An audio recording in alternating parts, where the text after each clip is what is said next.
আমরা প্রস্তুত ছিলাম না, তাই ওসব ঘটেছিল। এবারে আমরা প্রস্তুত আছি, কোনো কিছু একতরফা হবে না, এটুকু জেনে রাখি। 26 বিধানসভা নির্বাচনের ভোট গ্রহণ পর্ব এখনো শুরুই হয়নি, কিন্তু তার আগে 4 মের ফল প্রকাশের দিন নিয়ে শুরু হয়ে গিয়েছে শাসক বিরোধী তরজা। গোটা বাংলা জুড়ে নির্বাচনের প্রচার পর্বে তৃণমূলের সর্বভারতীয় সাধারণ সম্পাদক অভিষেক বন্দ্যোপাধ্যায় আত্মবিশ্বাসের সুরে দাবি করেছেন, ভোটের ফলাফলের দিন রাজ্য জুড়ে রবীন্দ্রসঙ্গীতের সঙ্গে ডিজে বাজিয়ে জয়লাস করবে জোড়াফুল শিবির।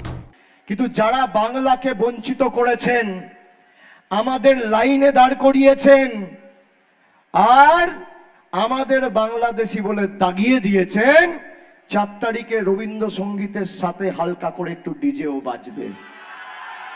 রবীন্দ্রসঙ্গীত তো প্রতিবার বাজে, তার সাথে হালকা করে একটু ডিজে বাজবে। এবার যারা বেশি লম্পজম্প করছেন, আমাদের সৌজন্যতা আমাদের দুর্বলতা নয়।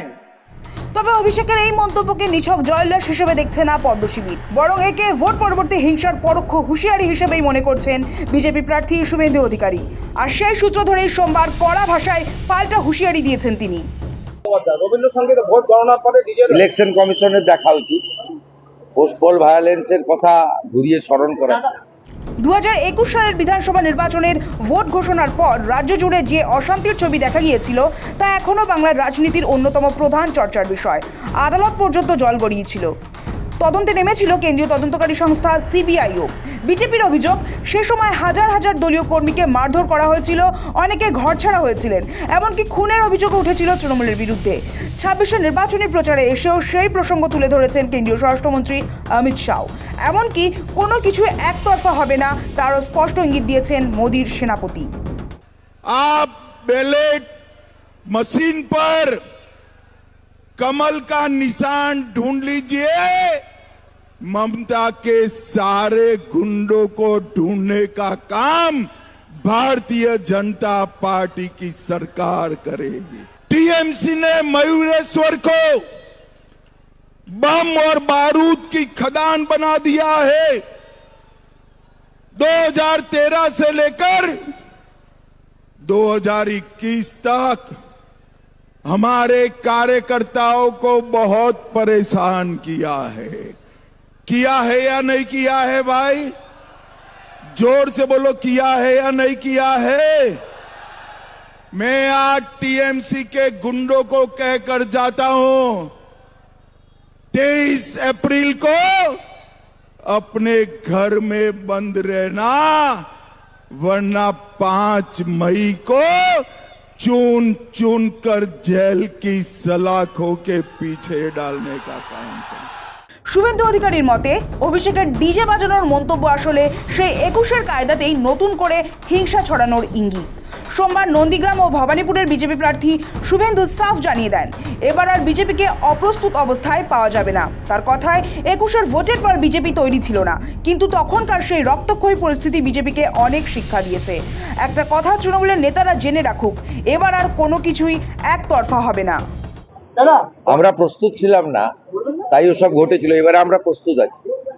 লোকসভা ভোটের পরে কিছু করতে দিইনি, আমরা আশ্বস্ত করতে পারি, এবারে করতে দেব না। আমরা 21-এর পোস্ট পোলের ঘটনায় প্রস্তুত ছিলাম না, এখন বিজেপি সম্পূর্ণ প্রস্তুত এবং সবাই প্রস্তুত। কোনো কিছু একতরফা হবে না, এটুকু জেনে রাখি। শুভেন্দুর এই মন্তব্যে কার্যত স্পষ্ট যে নির্বাচনের ফল যেদিকেই যাক না কেন, পাল্টা প্রতিরোধের জন্য তৈরি থাকছে পদ্ম শিবির। শুভেন্দু বলছেন, 2021 আর 2024 সালের ভোটের অভিজ্ঞতা থেকে বিজেপি অনেক কিছু শিখেছে। কিভাবে বুথ দখল বা ভোট চুরি আটকাতে হয় এবং ভোটের পর কর্মীদের ওপর আক্রমণ রুখতে হয়, তা আমাদের জানা আছে। 24-এর লোকসভা ভোটের পরও বিজেপি বড় কোনো অশান্তি হতে দেয়নি, এবারও দেওয়া হবে না। তাৎপর্যপূর্ণ বিষয় হলো, অভিষেকের ডিজে মন্তব্য যেমন তৃণমূলের প্রবল আত্মবিশ্বাসকে তুলে ধরছে, তেমনি শুভেন্দুর একতরফা হবে না হুঙ্কার ইঙ্গিত দিচ্ছে এক চরম উত্তপ্ত পরিস্থিতি।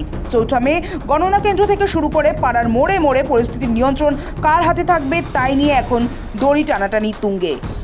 আমরা যদি বলি বিজেপির বাইরে থেকে আসা গুন্ডাদের আপনি সাবধানে রাখবেন, তখন কেমন লাগবে? আমরা তো এই কথাগুলো বলি না, আমরা অশান্তি চাই না, কিন্তু অমিত শাহ একতরফা এসে বলে যাবেন যে টিএমসির গুন্ডা আবার কি? টিএমসির গুন্ডা যদি কেউ কোনো অন্যায় কাজ করে, উত্তেজনায় কাজ করে, সব দলেরই, যে অমিত শাহ হারবেন জেনে এখানে অশান্তি করার জন্য বিজেপি কর্মীদের প্রভোগ করছেন, গরম খাওয়াচ্ছেন। বিজেপি কর্মীদের বলবো দয়া করে এর মধ্যে পড়বেন না, কারণ ফলাফলের পর আমরা সবাই একসঙ্গে থাকবো। তৃণমূল ক্ষমতায় থাকবে, আপনারা বিরোধী থাকবেন, কিন্তু সবাই তো একসঙ্গে থাকবো। এখন এই গরমে গরমে এসব করতে গেলে আপনার নিজের এলাকায় আপনারই লজ্জা লাগবে, তৃণমূল কিছু বলবে না। এদের এই গরমটা খাবেন না। 21-এও শিক্ষা হয়নি, ন্যাড়া একবার বেলতলায় যায়, আপনারা যদি 5 বছর অন্তর বেলতলায়। একদিকে তৃণমূলের জয়ের হ্যাট্রিকের আশা আর অন্যদিকে বিজেপির প্রতিরোধের ডাক। সব মিলিয়ে 26-এর ভোটের ফল প্রকাশের দিনটি যথেষ্ট উদ্বেগজনক হতে চলেছে নিঃসন্দেহে। সৌভিক সান্যালের রিপোর্ট, সময় কলকাতা।